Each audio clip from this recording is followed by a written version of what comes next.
This lesson is a general introduction to the flight deck to include primary and standby flight instruments and navigation displays. Let's begin our look around the flight deck with the clocks.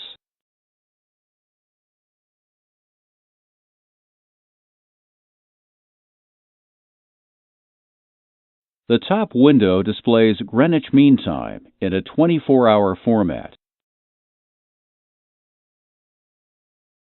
The lower window displays elapsed time or chronograph time. Later lessons will explain how to set the clock. Use the elapsed time and the chronograph features.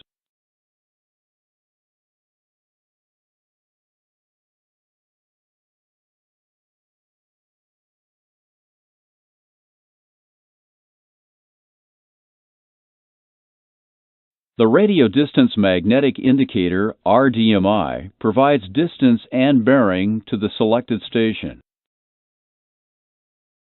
The RDMI has left and right DME indicators, a compass card with pointers, and left and right ADF VOR selectors. Heading reference indicates the current compass orientation, as determined by the heading reference switch. The heading reference switch is located on the center instrument panel. The switch is in its normal pre-flight position. In normal, switching between magnetic and true heading occurs automatically above 73 degrees north or 60 degrees south latitude. When approach is selected on the HSI panel, L for localizer is displayed on the DME. This indicates the distance to the localizer DME. The right side display works the same with the right HSI panel. The left and right ADF VOR selectors determine the reference for the pointers. The narrow pointer indicates left VOR ADF bearing. The wide pointer provides right bearing. This flag indicates a failure of the left radio or its signal. Similarly, this flag indicates a failure of the right radio or its signal. A heading flag indicates invalid heading information. From this RDMI, determine the mode selected on the HSI.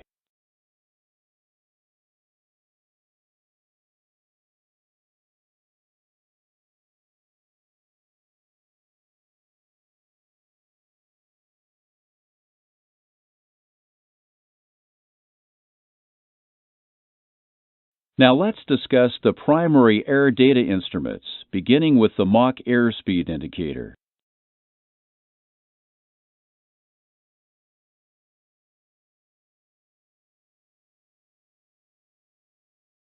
The Mach airspeed indicator requires electrical power.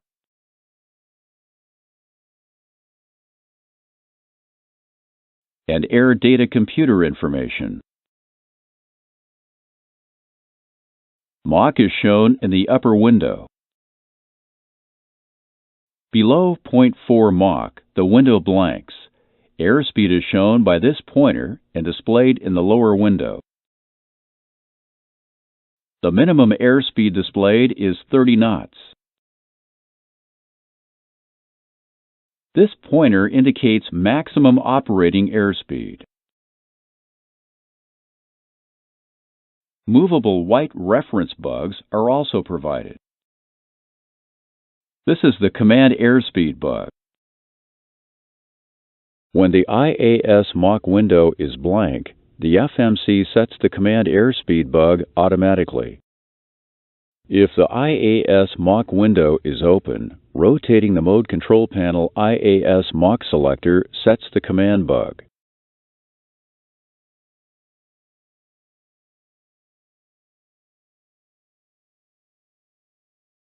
Now let's look at non-normal displays on the airspeed indicator.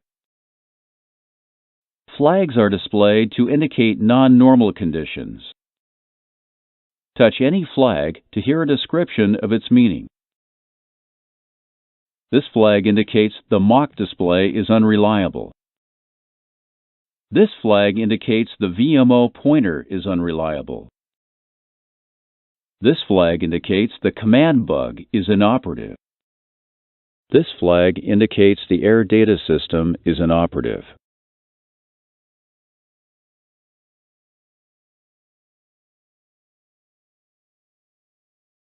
Now let's look at the altimeters.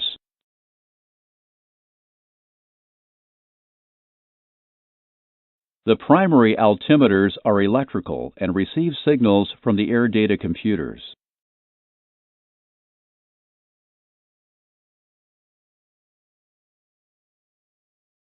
As you approach the altitude selected on the MCP, the altitude light illuminates within 900 feet of the selected altitude and extinguishes within 300 feet of the selected altitude. Turning the reference altitude control positions the reference altitude marker. Position the reference altitude marker to 540 feet.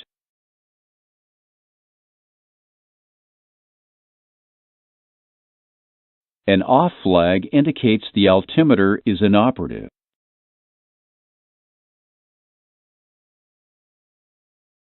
The vertical speed indicators are electrical.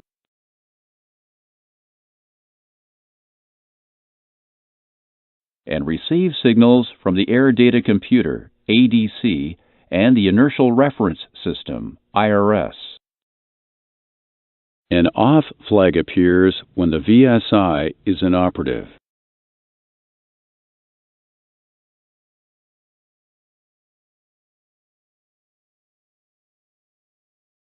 Engine indications are displayed on the two CRTs on the center panel. The primary engine indications display on the upper CRT. The secondary engine indications display on the lower CRT. The engine display switch is on the forward electronic panel. This switch controls the display of the secondary engine indications. This knob controls the engine panel brightness. The outer knob adjusts the lower display, and the inner adjusts the upper display.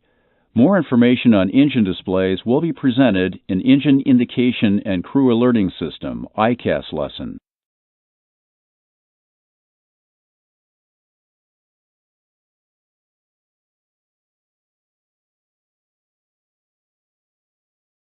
The instrument source select switches are used to select alternative sources of flight information. These switches are covered in detail in another lesson. The IRS and air data switches affect flight instruments discussed in this lesson. The right ADC normally supplies information to the first officer's air data instruments.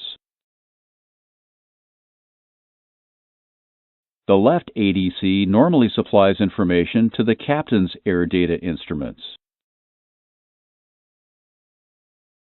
These flags appear when the air data computer fails. Select the alternate ADC.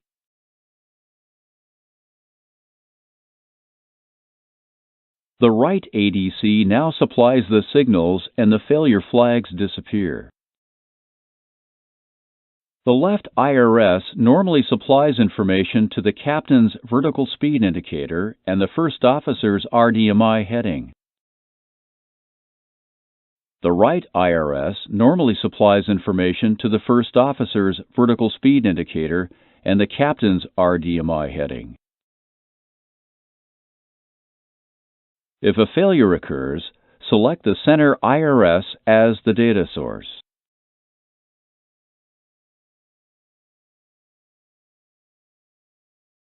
The center IRS now supplies the information and the flags disappear.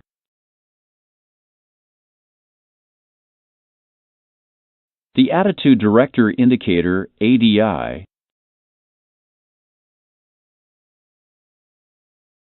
along with the various displays,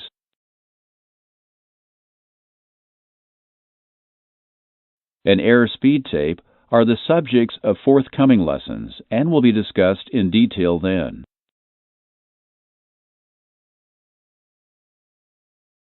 The decision height panels, which are used to enter the radio altitude decision height, are also used to control the ADI display brightness. Increase brightness on the ADI display.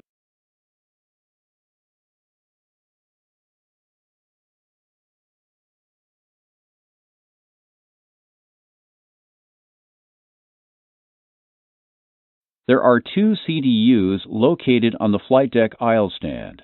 They are connected to the two FMCs installed in the airplane. The CDU is used by the flight crew to interpret communication with the FMC. Its use will be discussed in the FMC lessons.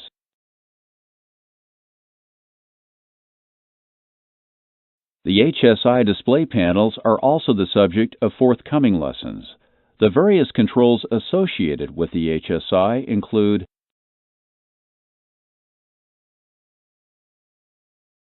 the HSI control panel,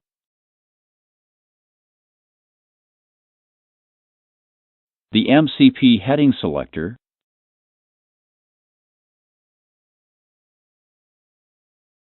and the FMC nav selectors will be covered in detail in later lessons.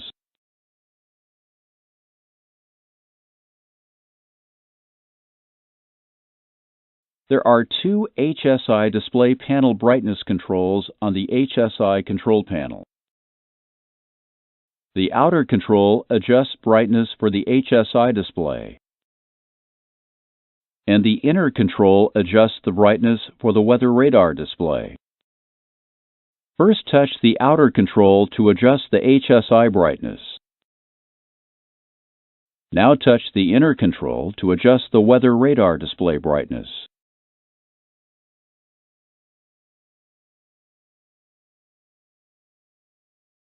The VOR DME control panels are located here on the glare shield. Normally, VOR and DMEs are automatically tuned by the FMC. The VOR and DME can be manually tuned by selecting Manual on the VOR DME panel.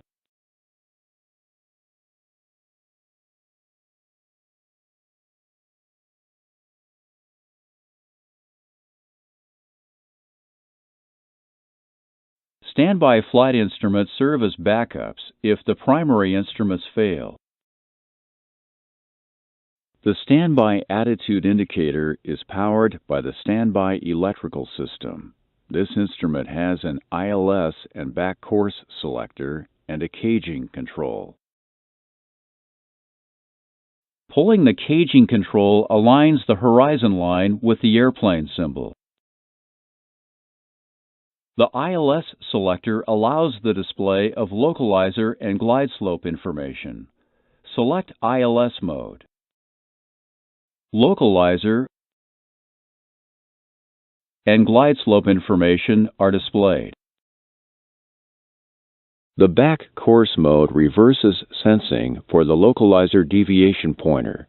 It functions like the back course mode on other standby attitude indicators. A gyro flag means the attitude information is unreliable. Localizer or glide slope flags indicate the respective center receiver has failed.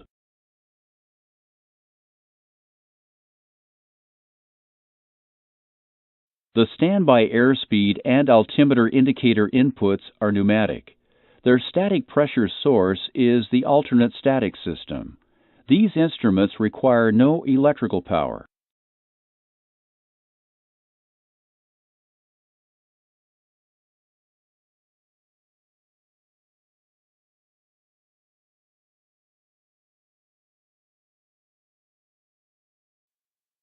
The Electronic Flight Instrument System, or Efis, combines the information displayed on all these conventional instruments and tuning panels.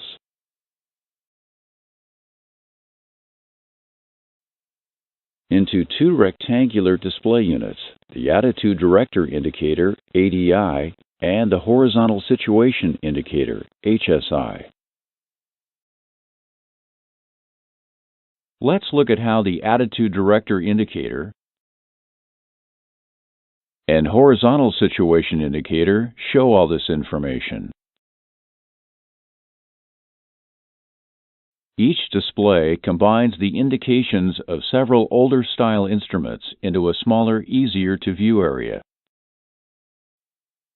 Contrasting colors are used to make bugs and other indications easier to find on the black background. Before we look at the ADI, it's important to remember that this is only an overview of the Efis. All indications are discussed in detail in other lessons.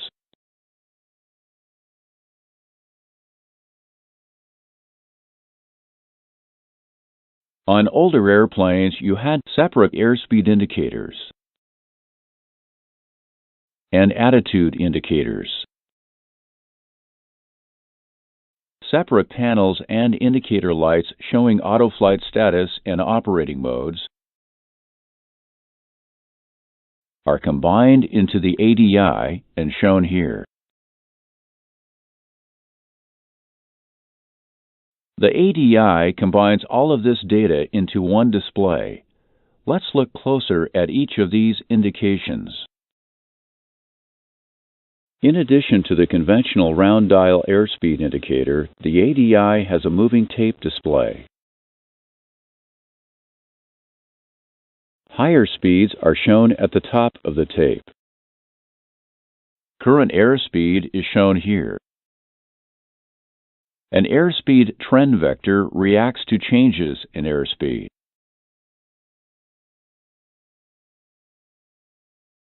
Various speed bugs to indicate takeoff speeds and assist in flap retraction are controlled through the CDUs. They augment the adjustable bugs found on the bezel of most airspeed indicators. The maximum airspeed pointer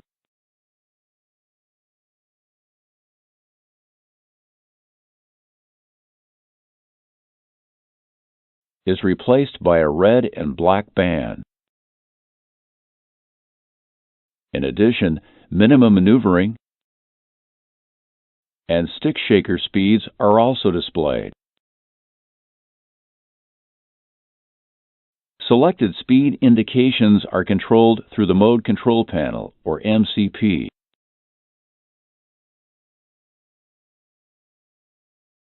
The MCP is located here on the glare shield.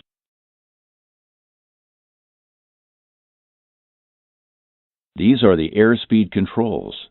Individual controls on this panel are discussed in other lessons. The attitude indication should look familiar. The ball-type slip skid indicator is now positioned just below the ADI display. Radio altitude is shown here instead of on a separate indicator. The rising runway symbol is displayed during ILS approaches. It is discussed in a later lesson. Wind shear. A pitch limit indicator, or PLI, has been added to aid in stall and wind shear recoveries. Climb, climb. TCAS guidance can also be shown. TCAS is discussed in a separate lesson. The localizer pointer and deviation scale are displayed when ILS frequency is selected on the ILS panel. Similarly, the glide slope deviation scale is displayed. The glide slope pointer is displayed when airplane track and the front course set on the ILS panel is within 90 degrees.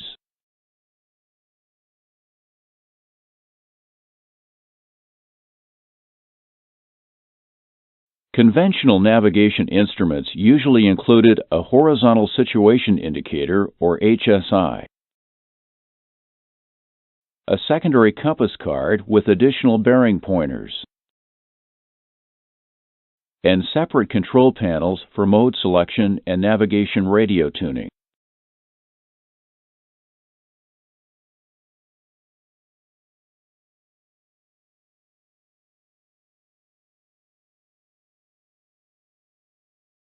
The HSI display combines all this information and much more into one area on one compass.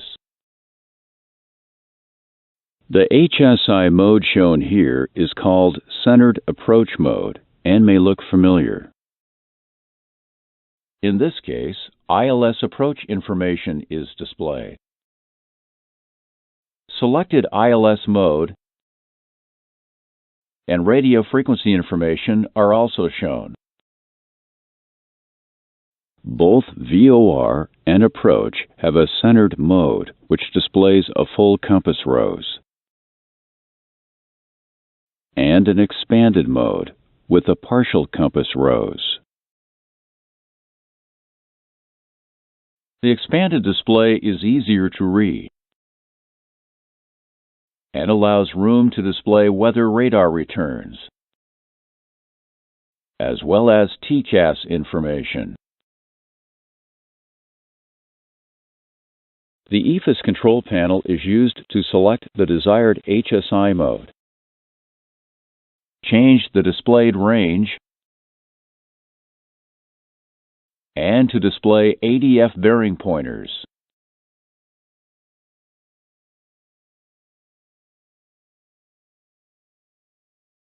A third mode is MAP. This is the recommended mode for flight and the one you'll use the most. It also has expanded and center modes. MAP displays navigation information from the FMCs. As the airplane moves,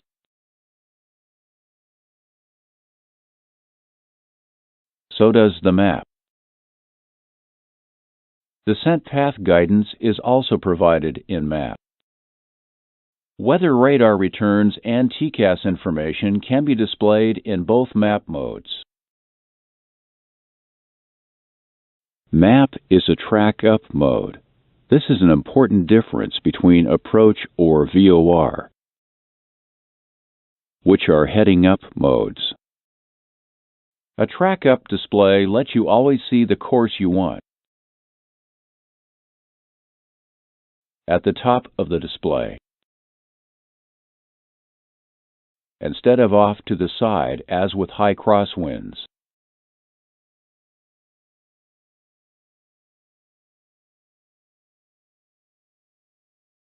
Take a moment to note the differences in the two displays.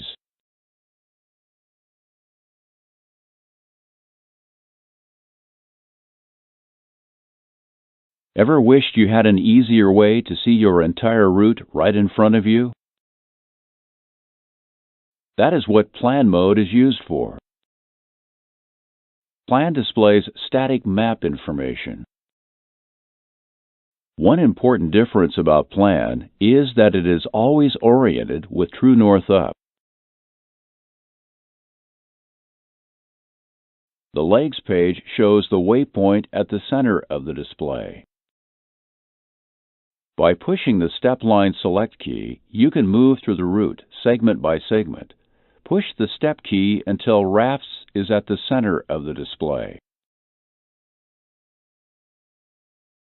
Continue. Increasing the display range lets you see up to 320 miles of the route at once.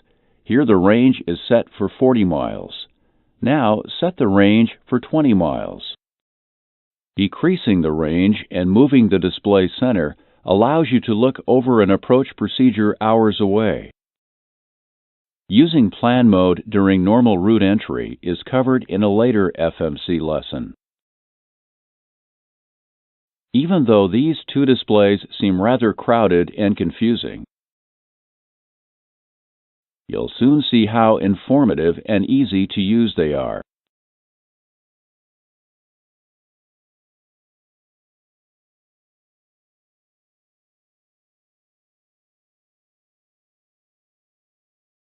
The Engine Indication and Crew Alerting System, or Eicas, consolidates engine and subsystem indications.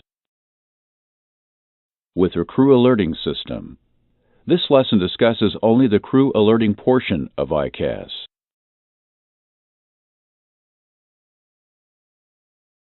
The crew alerting system includes a Traffic Alert Collision Avoidance System, or TCAS, a Ground Proximity Warning System, or GPWS, and Airplane System Alerts. TCAS and GPWS are covered in other lessons. The crew alerting system includes 2 master warning and caution lights. Messages along with annunciator lights and gauge indications inform the crew of airplane status. Messages are displayed to the crew on the upper and lower CRT displays. Oral annunciations are broadcast over 2 flight deck loudspeakers located overhead. Eicas receives inputs from over 400 sensors on the airplane. These sensors continuously monitor the airplane systems, including engine parameters. 2 independent Eicas computers process the sensor information. Eicas then displays engine indications and alert messages on 2 cathode ray tubes, or CRTs. Alert messages are normally displayed on the upper CRT.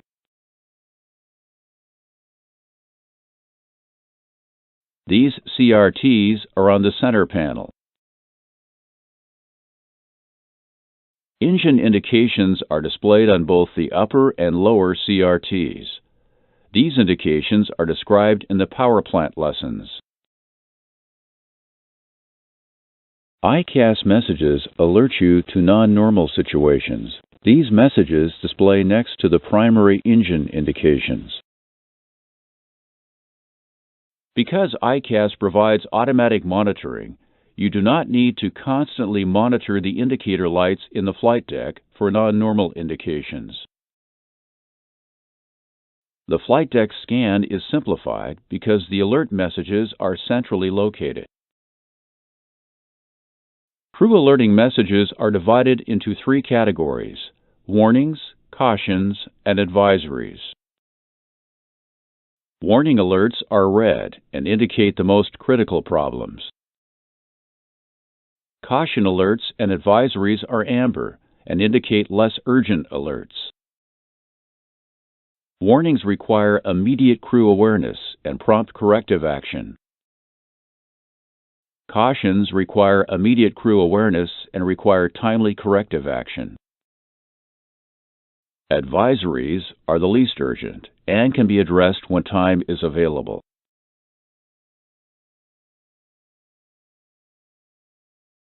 Master warning caution lights are on the glare shield.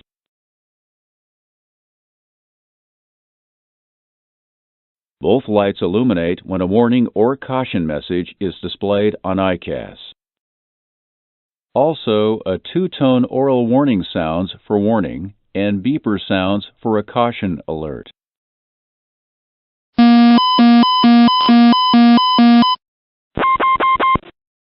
The master warning caution light is a reset switch. When the switch is pushed, the oral is silenced.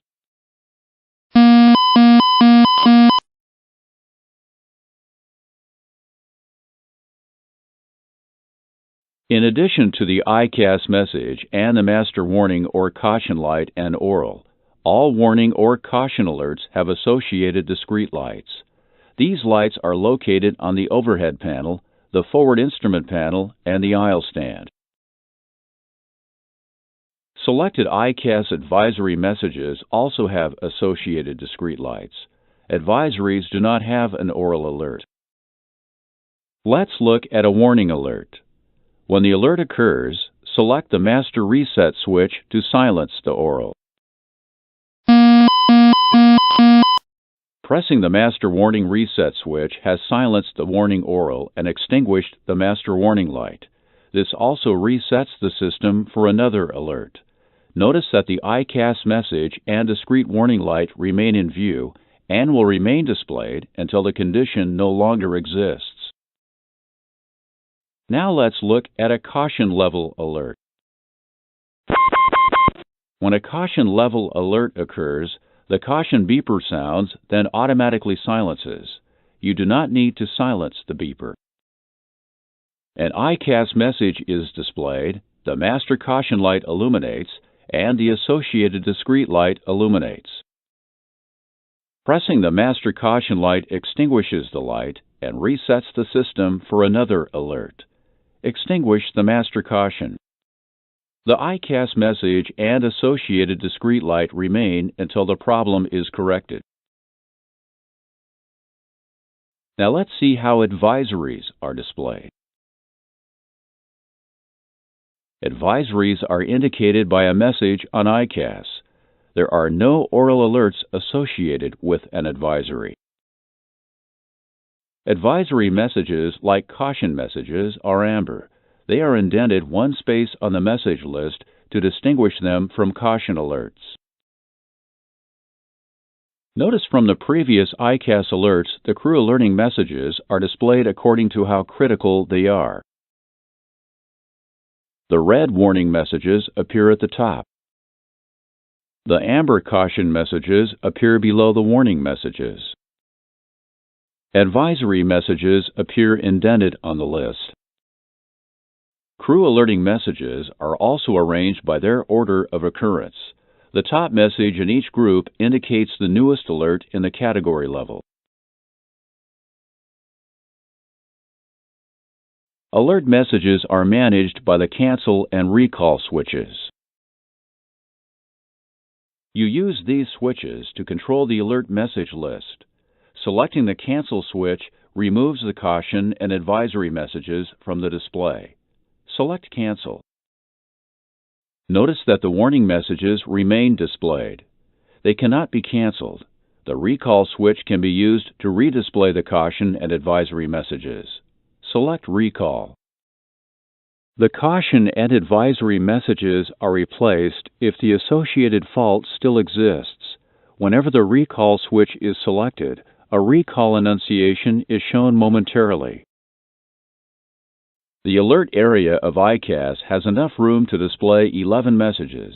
If there are more messages than can be displayed on one page, the list is carried over onto an additional page. Selecting Cancel displays the next page. Display the next page. This page lists the oldest advisory messages. Notice that any previous warning messages are carried over from the previous page. Warning messages are not canceled. They are removed only when corrected. Let's look at how a new fault condition is displayed. A new alert message is placed at the top of its level on the current page. When the last page is displayed, the next push of the cancel switch cancels the caution and advisory messages. Cancel the caution and advisory messages. The recall switch is used to recall any previously canceled caution or advisory messages. Display the caution and advisory messages. Recall displays the first page of Eicas messages. Notice that the newest fault appears on page 1 at the top of its message group.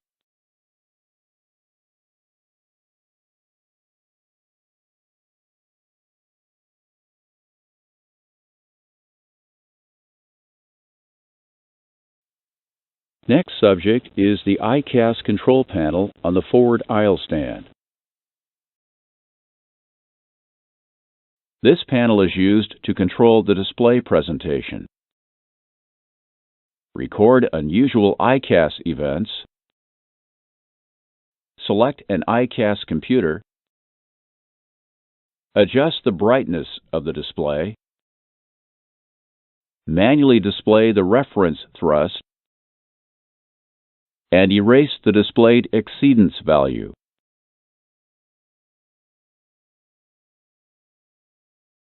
This lesson will discuss selection of Eicas computers, the brightness control, and the event record feature. Other features of the Eicas control panel are discussed in other lessons. The Eicas system includes two computers to monitor system sensors. Both simultaneously analyze system inputs.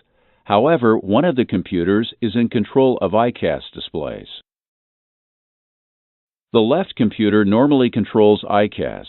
The computer selection on the Eicas control panel is normally in auto position.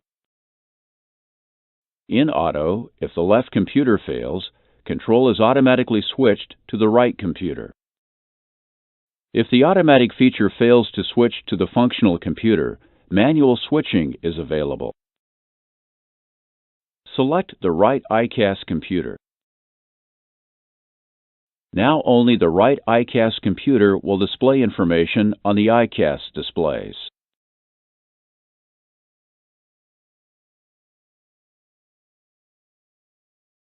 The brightness control allows you to control the brightness level of each display. The top selector controls the brightness of the upper display. Increase the brightness on the upper display.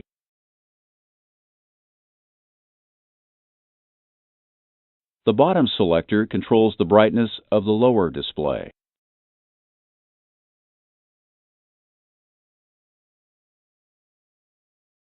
To adjust the brightness of a single CRT, turn one selector and hold the other selector stationary. To adjust the brightness of both CRTs, turn either selector. Both selectors move together. Increase brightness on both CRTs. Touch either selector to increase the Eicas brightness.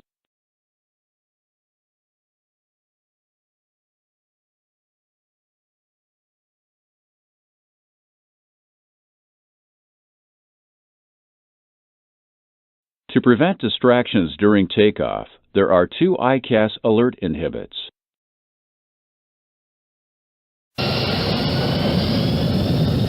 A caution inhibit that begins at 80 knots, and a warning inhibit that begins at rotation.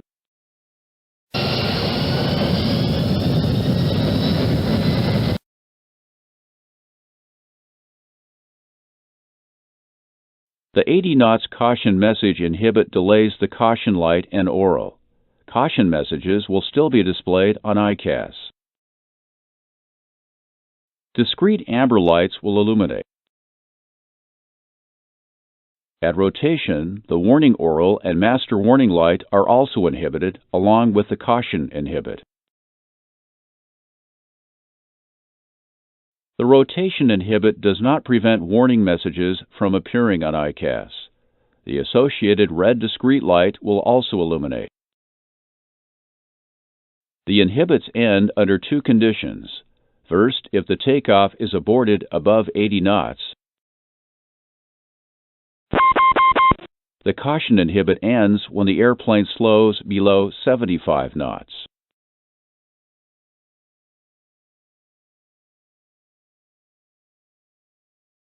Also, at 400 feet or 20 seconds after rotation, all warning and caution messages inhibits end.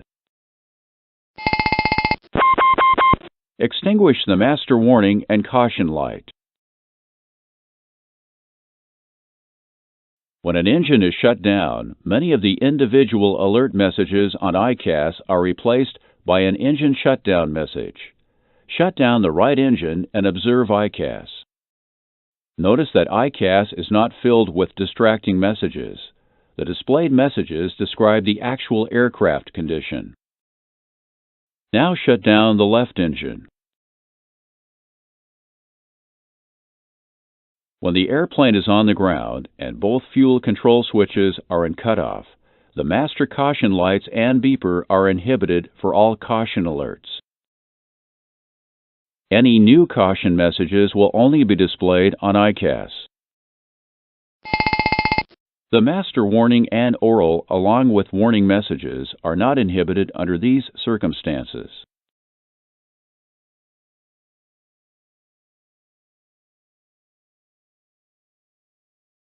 Let's look at the takeoff configuration warning. To illustrate this warning, select the thrust switch to advance the thrust levers for takeoff.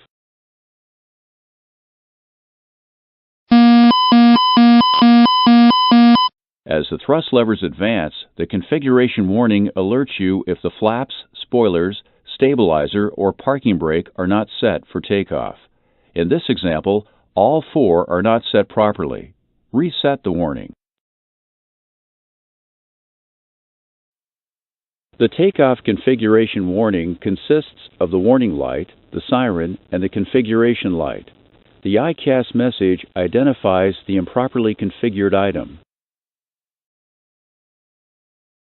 The flaps message means the leading edge slats or trailing edge flaps are not in the takeoff position. Select Flaps 5 by touching the flap lever.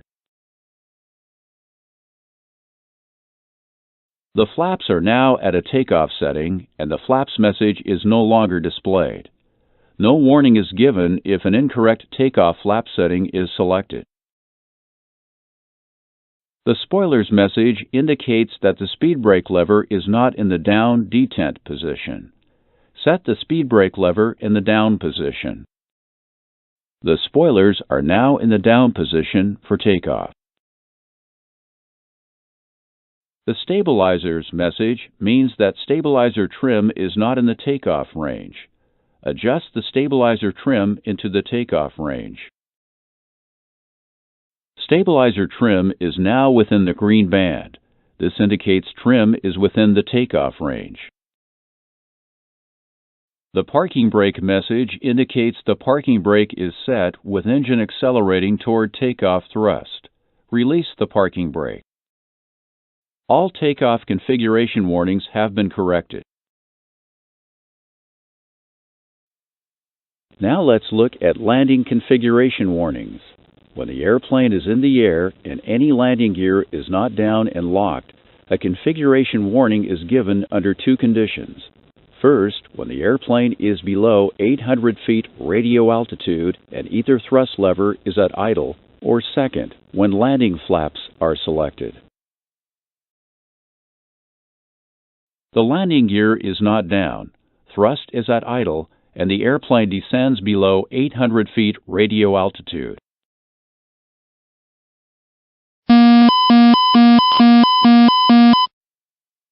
Silence the warning siren.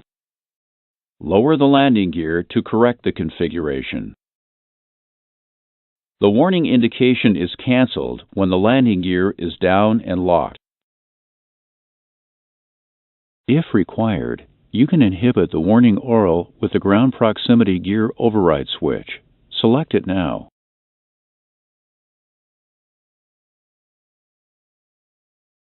The oral is inhibited, but the lights and message advise of a gear not down. The second situation that causes a landing configuration warning is selecting landing flaps when the landing gear is not down. Select Flaps 30.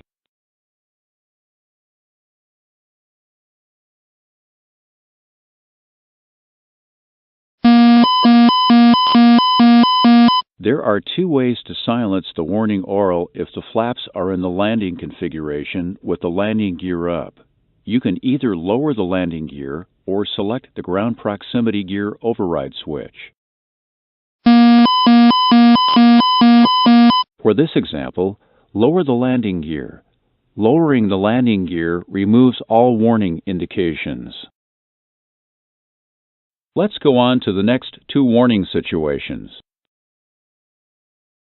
A stall warning system is available in flight to warn of an impending stall.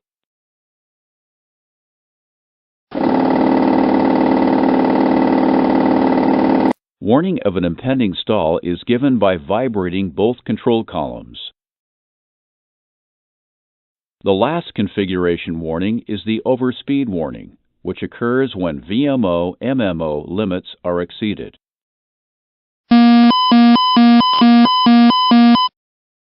The overspeed warning lights, message, and siren remain activated until the speed is reduced. Retard the thrust levers. When the airspeed is below VMO/MMO, the overspeed warnings are no longer displayed.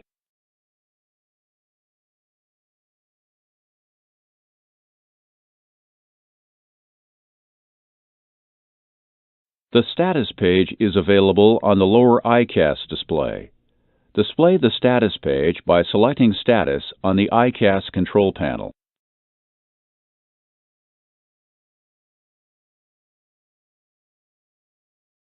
System indicators appear here, indicating hydraulic quantity in percent and hydraulic pressure.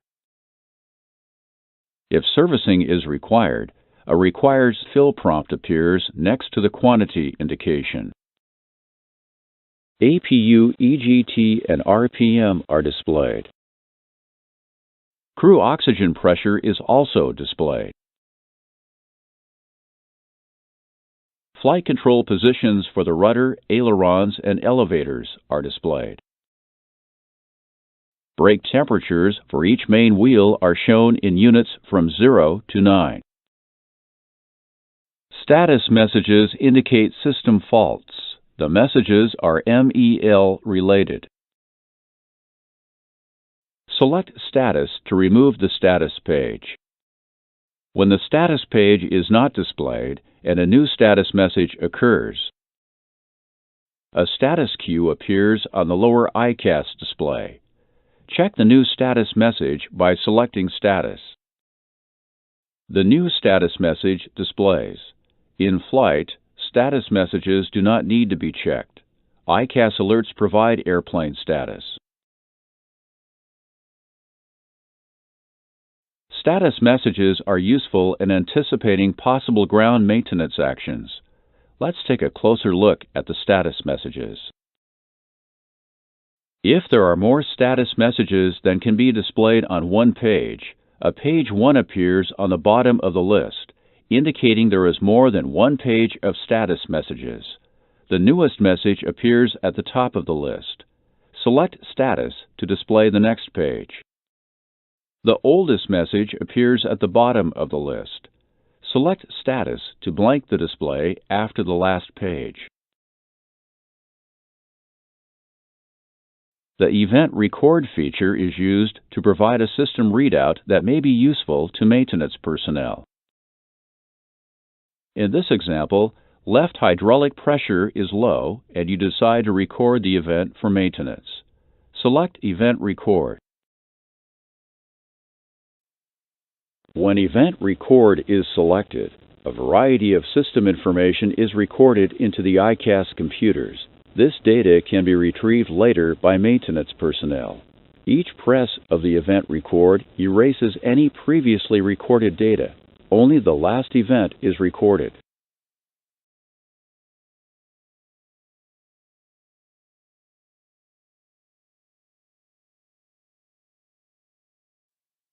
Let's look at Eicas indication failures.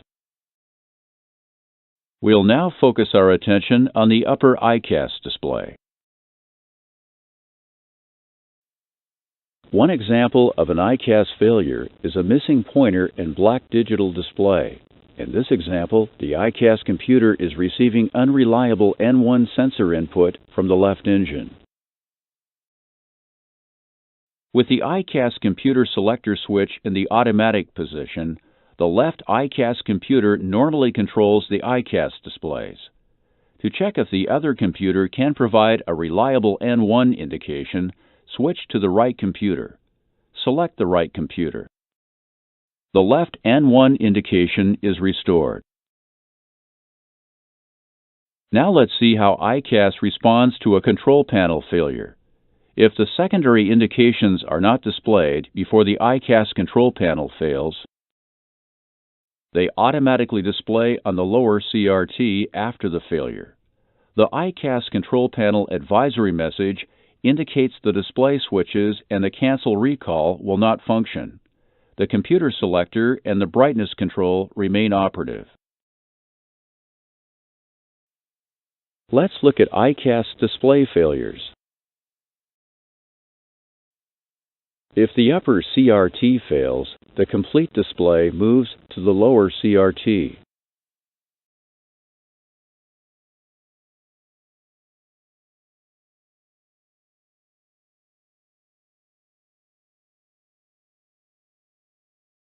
The air data computer and inertial reference system provides flight data such as position,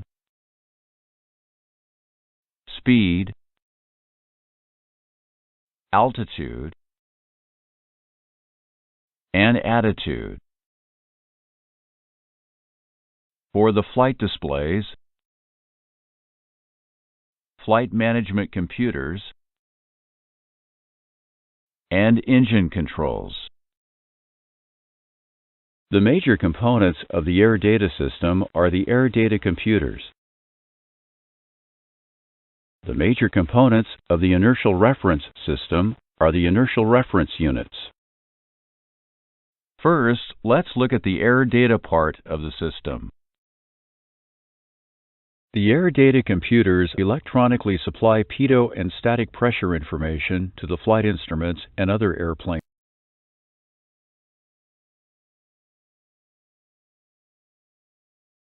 The air data computers are remote sensors which electronically supply pitot and static pressure information to the flight.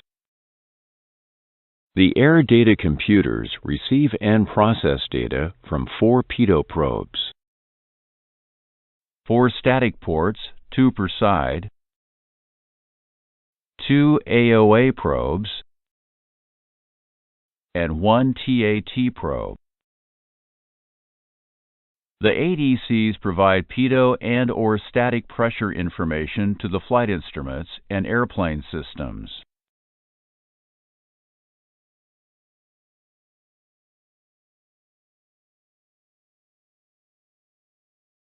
The source of air data for flight instruments is controlled by the air data switch located on the forward instrument panel. Selecting alternate changes the source of air data to the opposite side ADC. Press the captain's air data switch to connect the left side flight instruments to the right ADC. The captain's instruments are now receiving data from the right side ADC. Now let's examine the IRU in more detail.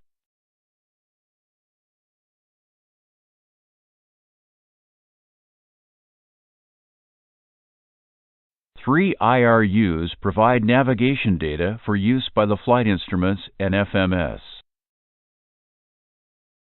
Each IRU contains electronic sensors and non-mechanical laser gyroscopes, which measure airplane movement in all 3 axes.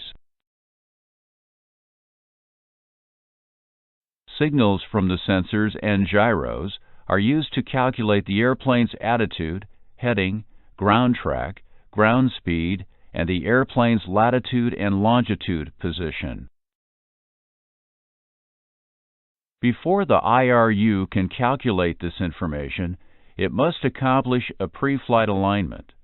Pre-flight alignment is the calculation of the airplane's relationship to true north and is done independently of any navigation aids. The IRU uses gravity to calculate the airplane's attitude and the Earth's rotation force to determine the location of true north. The airplane must remain stationary during pre-flight alignment to properly sense Earth gravity and rotation. The process usually takes 10 minutes. At high latitudes, alignment time is 17 minutes.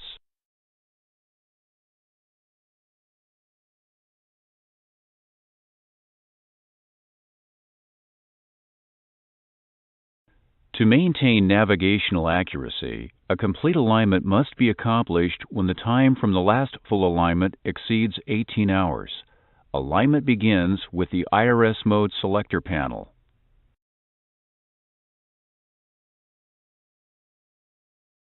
The IRS mode selector panel is located on the overhead panel. An IRS must be aligned before it can enter the nav mode.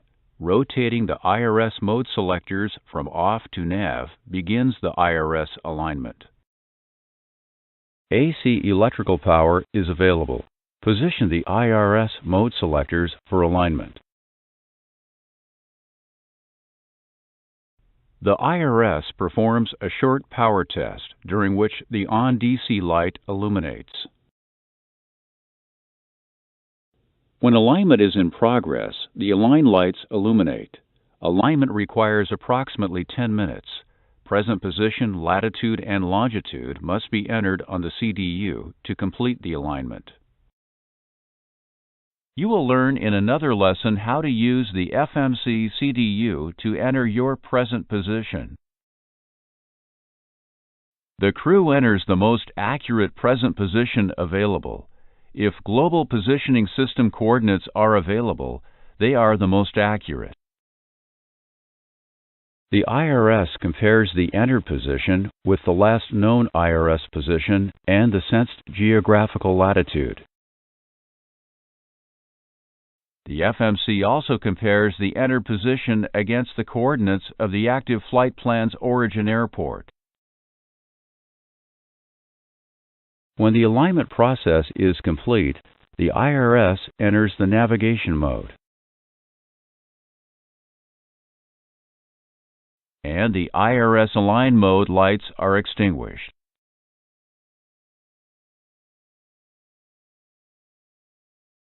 Although the IRS is very accurate, after entering navigation mode, errors accumulate.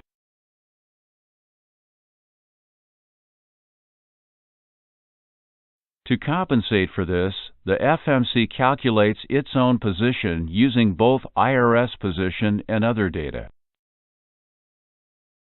To provide navigational backup in case of dual FMC failure, the IRUs contain an identical magnetic variation table. Variation data for all locations between north 73 and south 60 degrees latitude is stored in both systems. The FMC is covered in detail in other lessons.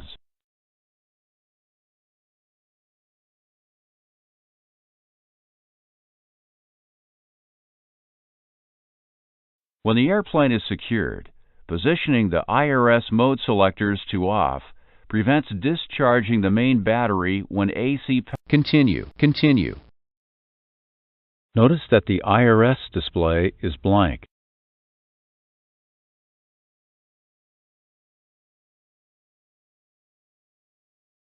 And after 30 seconds, the align lights extinguish. If an IRS mode selector is left in the nav position and the associated on DC light illuminates, this indicates the IRS is using its backup power source of the hot battery bus. Undesirable drain of the airplane battery will occur.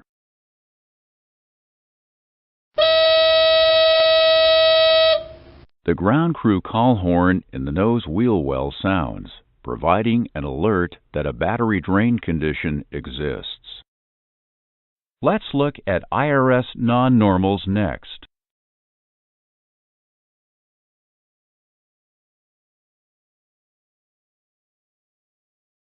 During alignment, the IRUs sense their position. They compare sensed position with the position you entered and with the position at the time the IRS was shut down.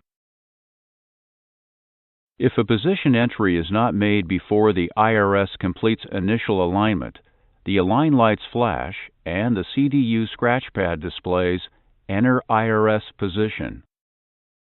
If no position is entered or if the position entered is more than 6 miles from the FMC active origin airport, the IRS Position Origin Disagree message is displayed. You must enter the position again. Entering the correct position allows the IRS to complete its alignment. The DC fail light shows that backup DC power for the IRS is not normal and would not be available if AC power is lost. However, if the other lights are extinguished, the IRS continues to operate normally on AC power.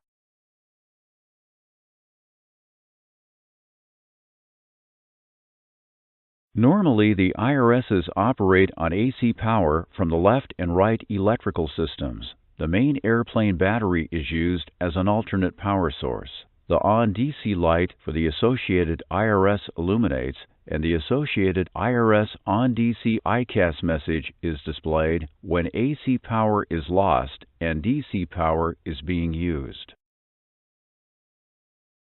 If the AC power loss is due to the complete loss of all generators, all three IRUs will use the battery for power. In this case, the right IRU will shut off after 5 minutes to conserve battery power. The IRS fault lights show that there is a fault in the selected mode. In this case, there is a failure in the right IRU nav mode. Because there is a failure in the right IRU, attitude and heading information are not available to the first officer's instruments. To make the attitude indicator available again, use the center IRS by selecting alternate on the first officer's IRS instrument source selector. For this lesson, turn the right mode selector to attitude. The IRU enters the align mode for 30 seconds, during which the airplane should stay in straight and level flight. This relevels the system and provides an attitude reference. When attitude alignment is complete, the align light extinguishes and the attitude information is available. In attitude mode, the IRS does not calculate acceleration, vertical speed, ground speed, track, position, heading, or wind.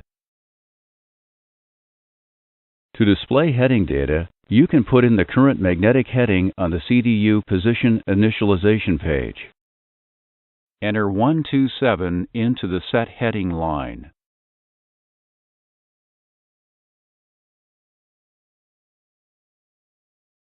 Regularly examine the IRS heading and, if necessary, put in a new heading.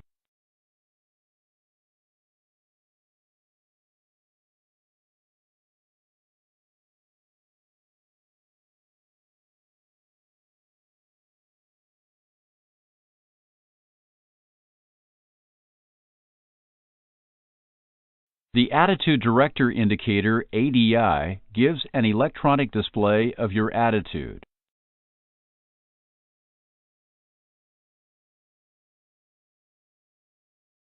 A pitch limit indicator appears when flaps are extended. It shows the pitch attitude at which the stick shaker occurs.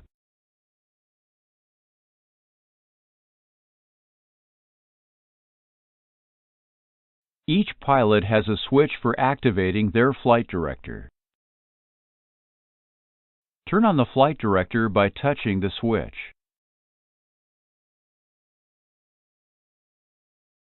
Command bars appear, and the flight director's operating modes are displayed. Touch the switch again to turn off the flight director. Correct.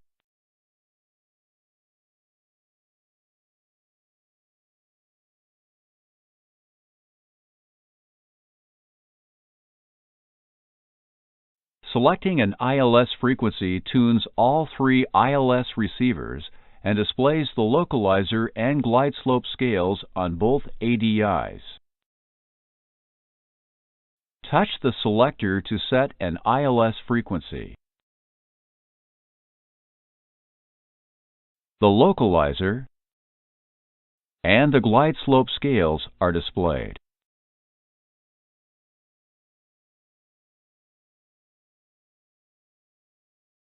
Pointers will appear when localizer and glide slope signals are received.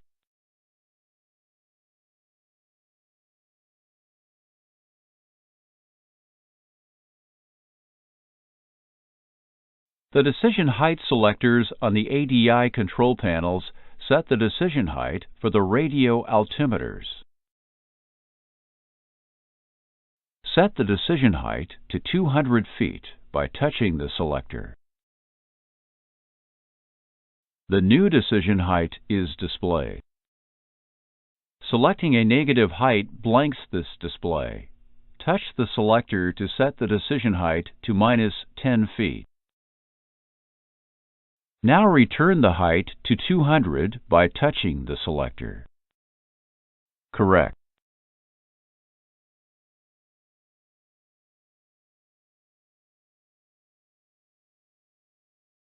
When descending through 2,500 feet, your radio altitude is displayed. If a localizer signal is being received, the green rising runway symbol is also displayed when the radio altitude is at or below 2,500 feet. When descending through 1,000 feet, an altitude height alert is displayed. The alert is turned off when the airplane descends below 500 feet AGL or climbs above 1,000 feet AGL. The alert can also be canceled manually by pushing the decision height reset switch. Touch the reset switch. The alert is removed.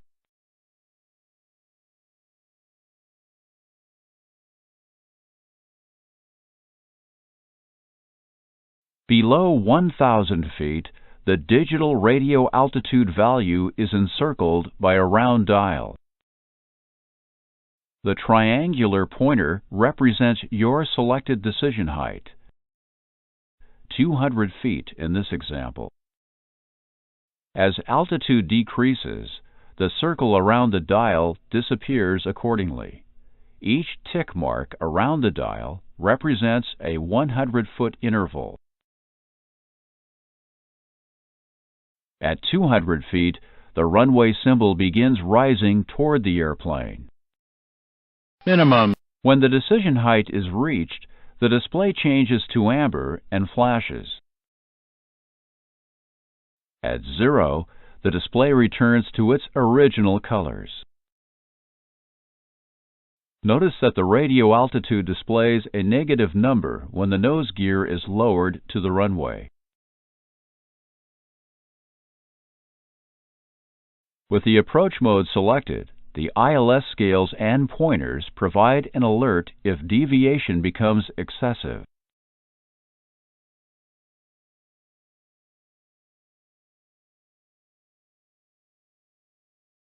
Below 500 feet radio altitude, with a significant deviation from the glide slope, the scale changes to amber and the pointer flashes.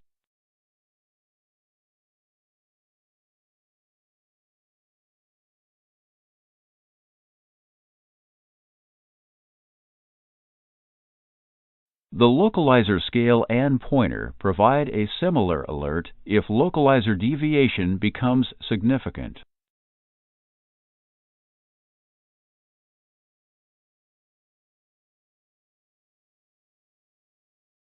The display returns to normal when deviation is again within normal limits.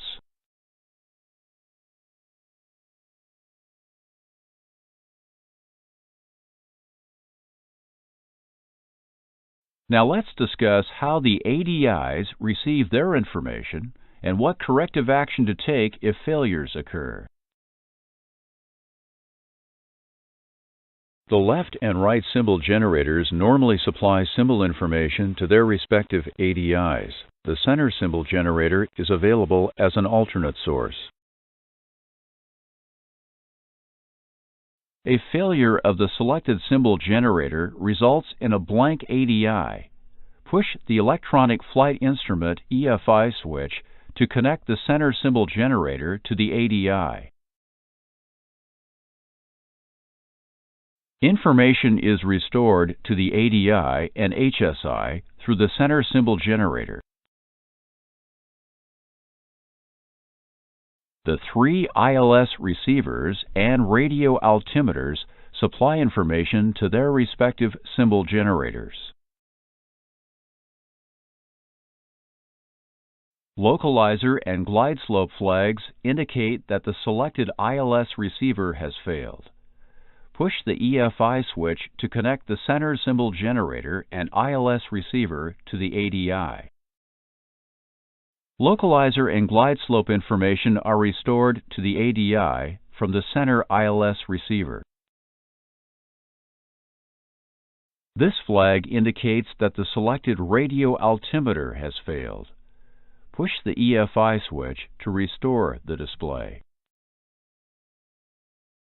Radio altitude information is restored through the center symbol generator and center radio altimeter.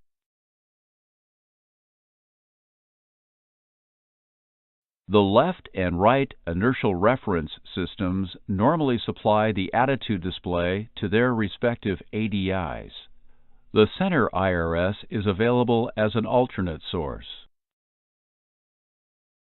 You'll see pitch and/or roll alerts when the captain's and first officer's attitude displays are different, or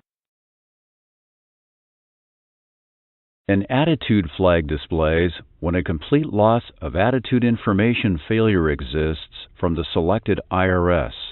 Push the IRS switch to connect the center IRS to the ADI. Attitude information is restored using the center IRS. This flag appears if decision height information is lost. No alternate source is available.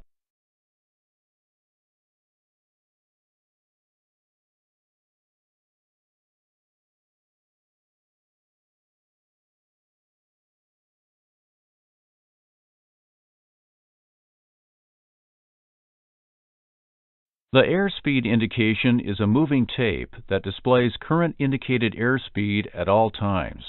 30 knots is the lowest indicated value. Current Mach is displayed at 0.40 Mach or higher. A speed trend vector shows predicted airspeed in 10 seconds based on the current acceleration or deceleration rate. Command speed and the command speed bug correspond to the FMS target speed when using VNAV or the current IAS Mach window setting.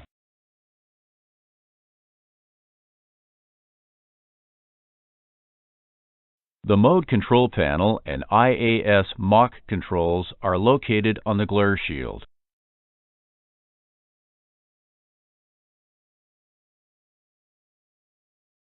Command speed and the command speed bug correspond to the current MCP airspeed window setting. If the FMC is computing command airspeed, the window is blank.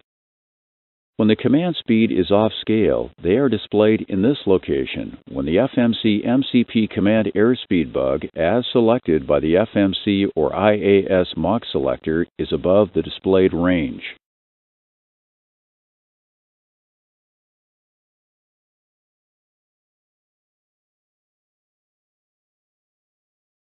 During pre-flight, the V1 INOP flag is displayed until takeoff reference speeds are entered through the CDU.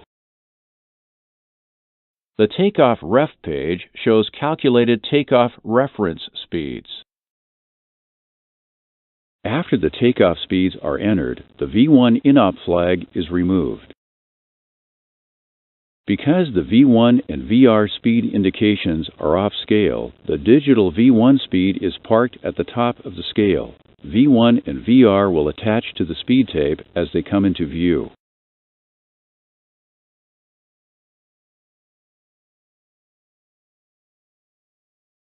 V2 is set as the command airspeed on the speed tape with this indicated airspeed IAS Mach selector. When the airplane is first powered, 200 knots is displayed. Rotating the selector changes the speed in the window along with the command airspeed on the ADI. Set the IAS Mach speed to 144 by touching the selector.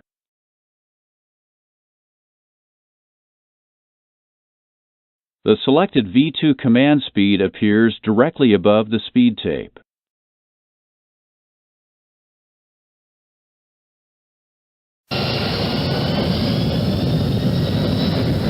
During takeoff, the ADI speed tape shows acceleration.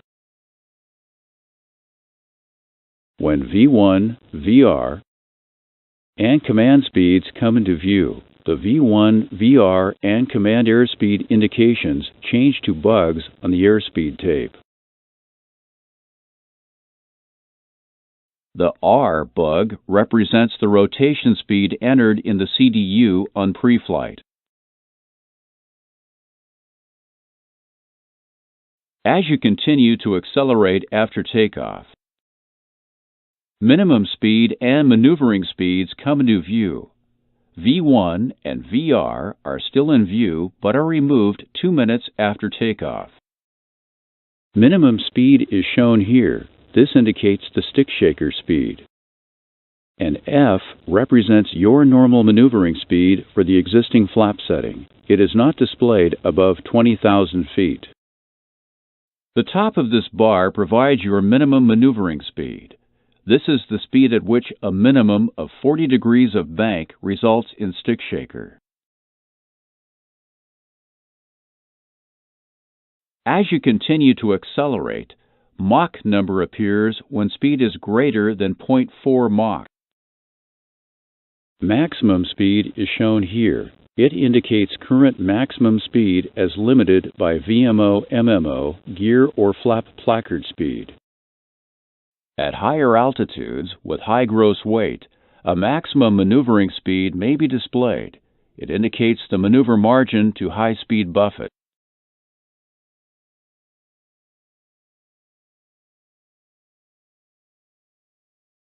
Prior to descent, a landing flaps setting and landing reference speed should be selected on the Approach Ref page. Select VREF for flaps 30 on the CDU.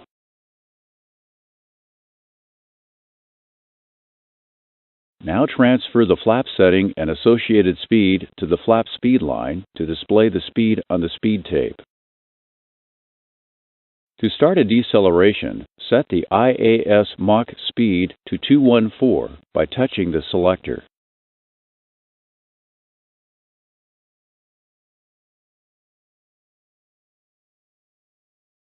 As you reduce speed and begin your approach, the F bug shows the maneuvering speed for your current flap setting.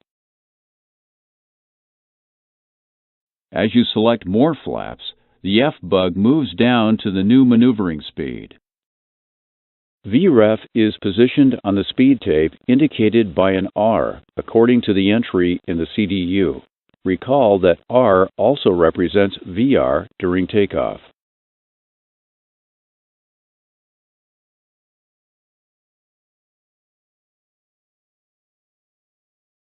Now let's discuss non-normal conditions as indicated by failure flags or messages. This message indicates that the command airspeed is inoperative. The command airspeed bug disappears.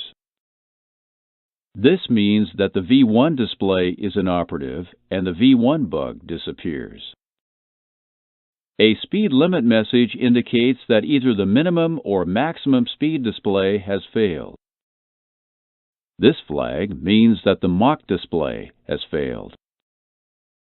A speed flag indicates that the speed tape is inoperative. The entire speed tape display blanks.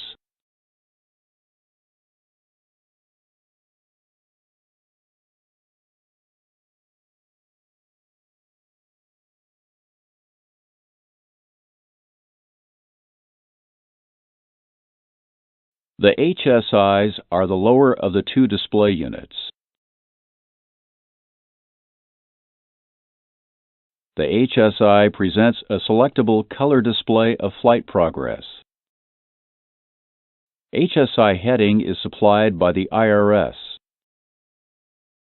3 primary display modes are available: Approach mode shows ILS approach information on an expanded compass rose. VOR mode uses a similar format for VOR data. Map mode presents FMC information against a moving map background and is the recommended mode for most phases of flight.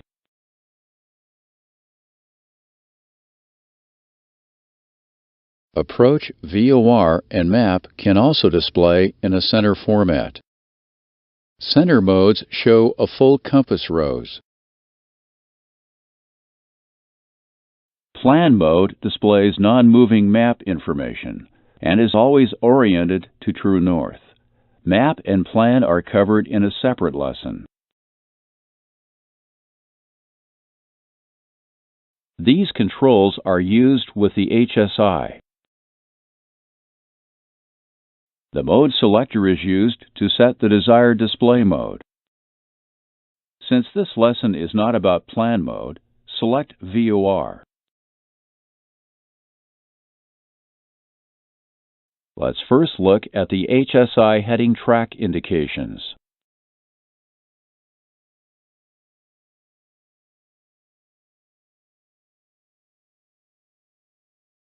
VOR and Approach are both heading up displays.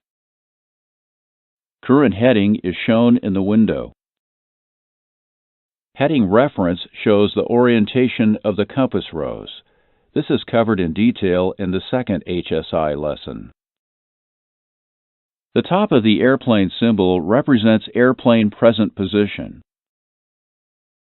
The track line indicates airplane track. The HSI uses the heading selector on the mode control panel. Set the heading to 250. Even though the heading bug is out of view, the heading reference line remains displayed to indicate bug location. Before we go through navigation radio tuning, let's look at the radio information that is displayed on the HSI.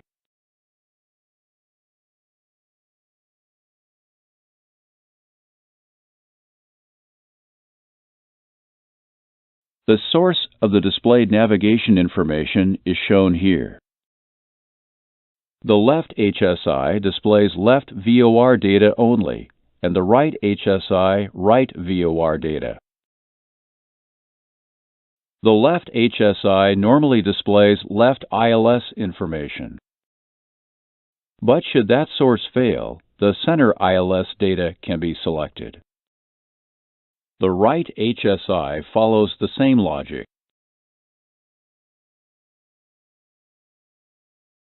The course pointer positions to the selected course. DME, if available, is shown here.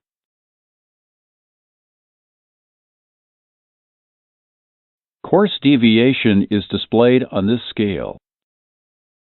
The glide slope scale displays only in approach. In VOR and approach mode, the course deviation indication remains unfilled at all times. The to from indication only appears in VOR mode. ADF pointers and information are green. Left ADF pointer is a single line. Right ADF pointer is a wider double line. Next, let's look at the nav radio page.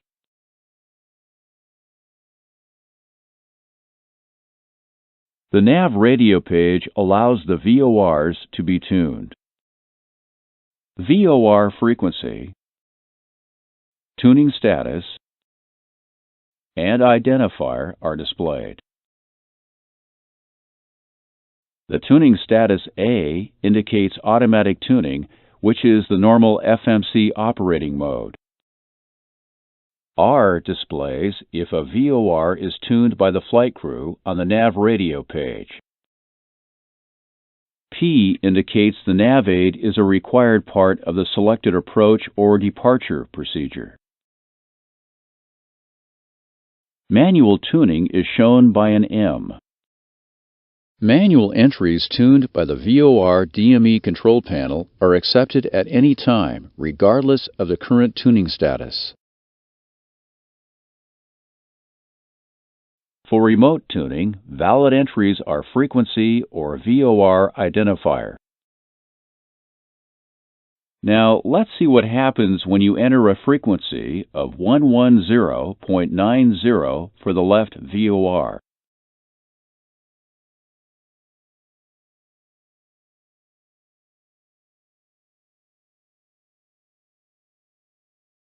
Enter this data into the correct line.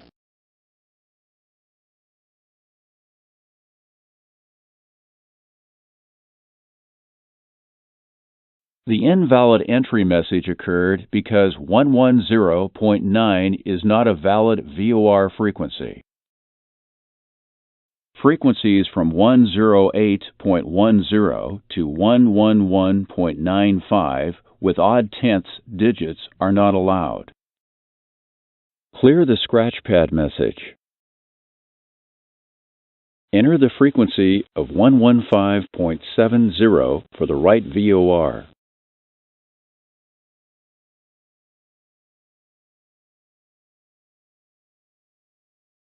A VOR can be returned to auto-tuning by deleting the current frequency. Use the Delete key to delete the right VOR frequency. Continue. Additional tuning data can be stored for later use on the pre-select line. Any valid format for any line on the page is accepted. Use the pre-select data to retune the right VOR receiver to the SLI VOR.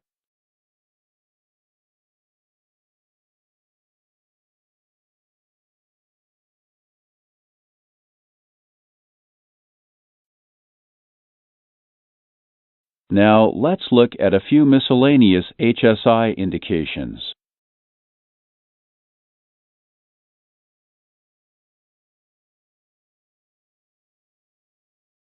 Wind data is displayed as a readout, and a wind arrow oriented to the compass rose. Weather radar and TCAS data can also be displayed. The traffic switch toggles TCAS traffic symbols on and off the HSI. Push the traffic switch to remove the TCAS data. The weather radar map switch toggles radar information on and off. Both TCAS and weather radar are discussed in other lessons. Notice the range information. The number equals 1/2 the actual range setting. The range selector controls the displayed range. Set range to 160 miles for a quick weather check. Before discussing non-normals, let's look at how center displays are different from expanded displays.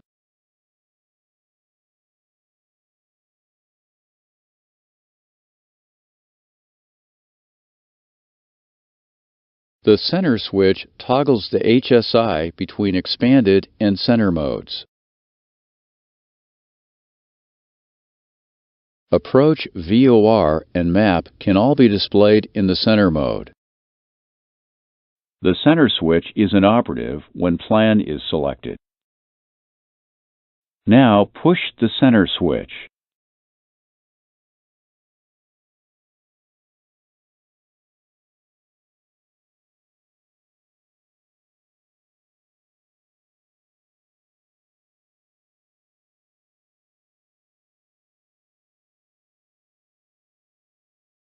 The center format remains in effect when changing. Now let's compare the center and expanded approach modes. The most obvious difference between expanded and center modes is the compass rose. Notice the airplane symbol has changed. Present position is now at the center of the symbol. The selected heading line is not shown on a center display. but the selected heading bug is always in view. The selected course pointer is a different shape, and the glide slope scale is positioned higher on the display. Course deviation indications and deviation alerting are identical in both modes. In VOR, the to from word is accompanied by a conventional triangle symbol in center mode. Finally, center VOR and approach do not indicate range.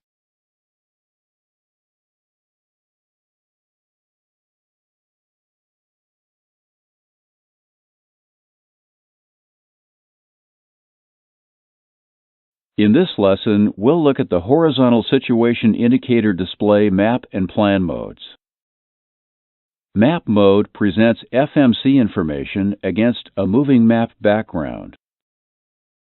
FMC present position is shown at the top of the airplane symbol.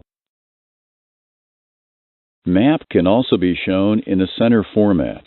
While center map shows the same total range as expanded map, the forward range is only half the expanded distance. Plan mode displays non-moving map information in a center format, but always oriented to true north. We'll discuss plan later, but first, let's look at some differences between the map and VOR approach displays. Map is a track-up display. The track line remains vertical at all times, and the current heading pointer shows airplane heading. The selected heading marker and reference line indicate the heading set in the MCP heading window. Set the selected heading bug to 170. The selected heading marker moves to the heading set in the MCP window and remains displayed at all times.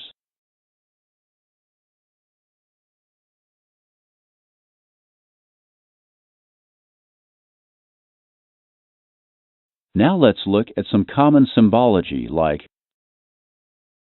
active waypoint information, full-time range display, a position trend vector, an altitude range arc during climbs and descents, and VNAV path deviation. The VNAV path deviation scale and pointer indicate up to 400 feet deviation. A readout appears when deviation indicates more than 400 feet. The indication is in view during VNAV descents, as long as a valid descent path exists. The display is removed after passing the end of descent point, or when either glide slope or flare mode engages. The altitude range arc shows where the MCP selected altitude will be reached. It is always displayed centered across the track line. Altitude range arc position is calculated by the FMC using current ground speed and vertical speed. These map switches allow additional items to be shown besides the basic FMC route information. Touch the various map switches for an example of their displays.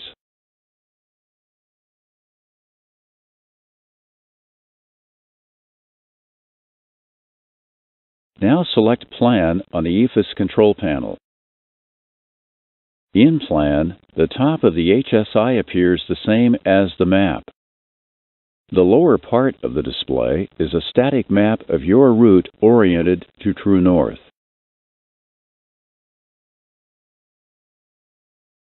The waypoint at the center of the display matches the location of center on the route legs page.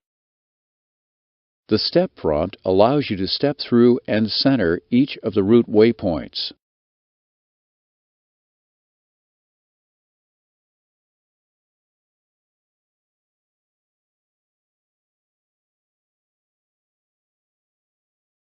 The RDMIs and heading reference switch are located on the center instrument panel. Heading reference indicates the current compass orientation as determined by the heading reference switch. The normal pre-flight position of the heading reference switch is normal. In normal, switching between magnetic and true heading occurs automatically above 73 degrees north latitude and below 60 degrees south latitude. While operating in the vicinity of a pole, notice the heading flag displays has deployed on the RDMI, but the HSI reference is true. Select True on the heading reference switch. Notice that the display on the HSI did not change, since the system was already in True. The RDMI heading flag is removed and True heading is indicated. The white attention box remains in view as long as True heading is selected. Anytime the RDMI and HSI are referenced to true north and the airplane descends 2,000 feet, at more than 800 feet per minute,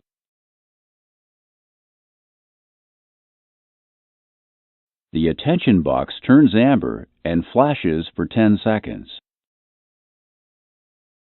The box returns to white when the airplane climbs 2,000 feet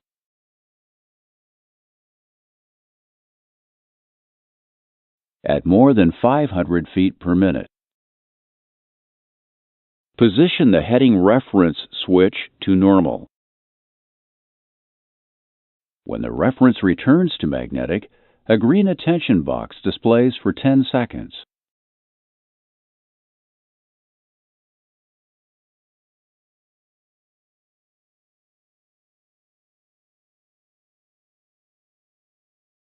HSI failure flags replace the appropriate display to indicate source system failure or lack of computed information.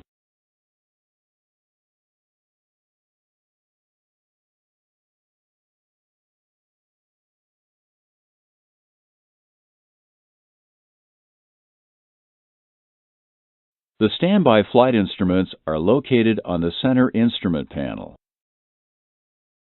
They include an attitude director indicator, a standby airspeed indicator, and a standby altimeter. A standby magnetic compass is located on the center post above the glare shield. These instruments provide a standby source of critical information in the event of primary display system failure.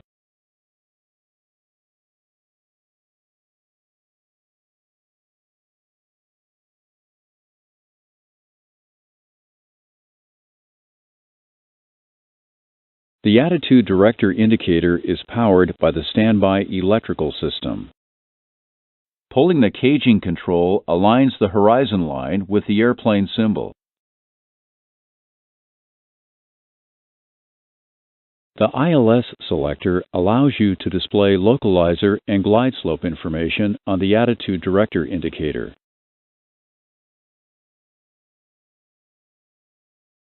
Localizer and glide slope deviation are displayed.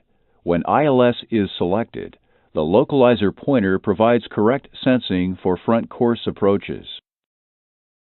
A gyro flag means the attitude indication is unreliable.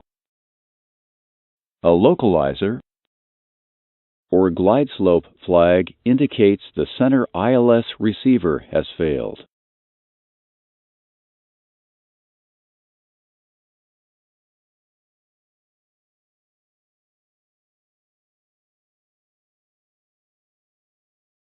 The standby airspeed indicator and altimeter inputs are pneumatic. Their static pressure source is the alternate static system. These instruments require no electrical power. These air data instruments receive information from the left and right auxiliary pitot probes and the alternate static system. The standby airspeed indicator displays airspeed in knots. The standby altimeter inputs are pneumatic. This instrument requires no electrical power. The alternate static system provides altitude information to the standby altimeter. The standby altimeter also has a pointer and a digital display. The selected barometric reference is displayed in millibars and in inches of mercury. Turning the standby barometric selector sets the desired reference for barometric correction.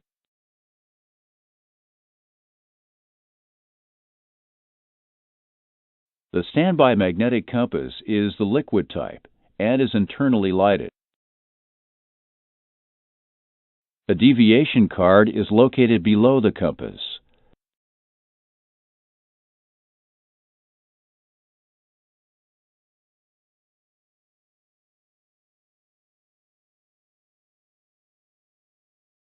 The clocks are located on the left and right instrument panels, just below each VSI. Let's use a larger clock as we discuss the clock controls. The date switch is used to display and set the date and time.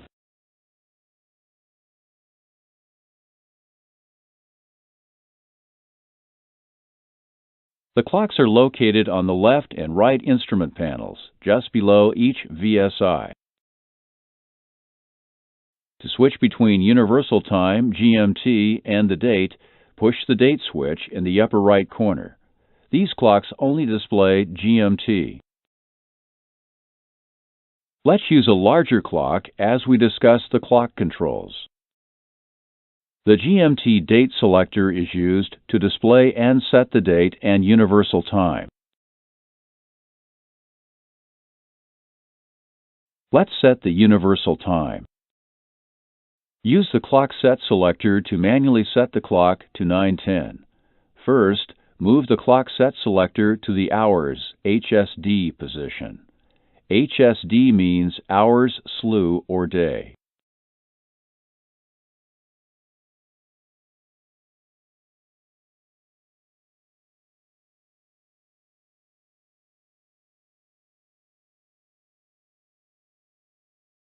The hours begin to cycle. When the hours reach 9, the clock set selector is immediately moved to the minutes MSM position, where the minutes start to cycle. MSM means minutes, slew, or month.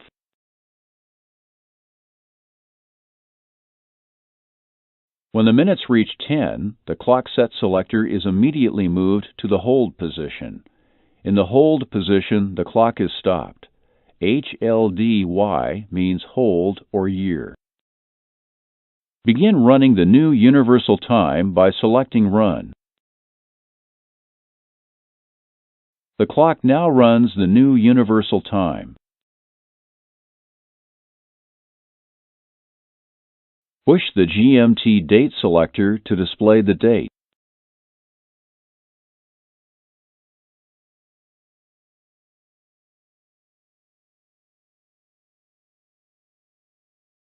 The day and month are alternately displayed with the year. The date displayed is June 7, 2008. When the date is displayed in the time date GMT window, the clock set selector is used to change the date by selecting the day, the month, and the year. Changing the date is accomplished the same way as changing the time. For now, push the GMT date selector to display the time again. Correct.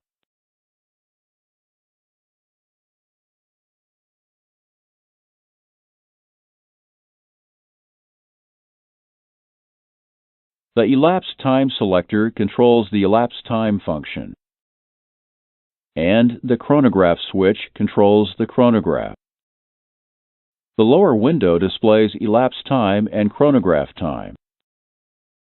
In this example, the elapsed time function has been running for 17 hours and 12 minutes. Reset the elapsed time by selecting Reset on the elapsed time selector.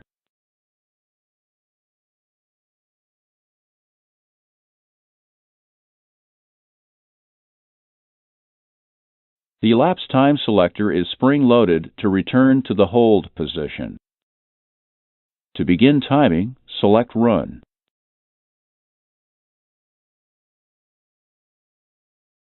The elapsed time window displays only hours and minutes. After 1 minute of elapsed time, 1 displays.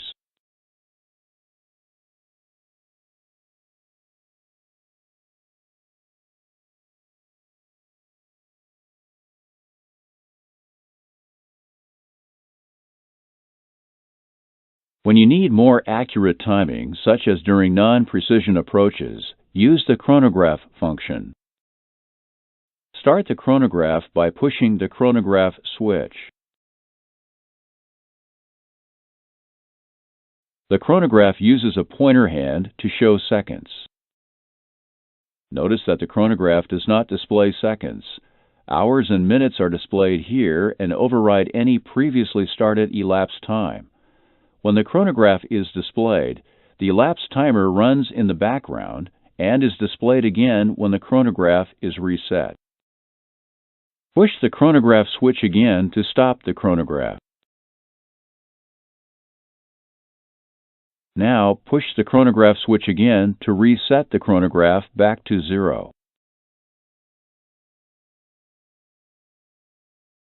Subsequent pushes start, stop, and reset the chronograph again. Notice that the elapsed timer, which was running in the background, is now displayed.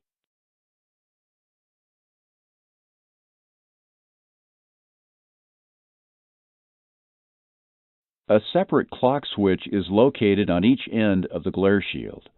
The clock switch acts as a remote chronograph switch for each of the clocks. This completes the instruction section of the lesson.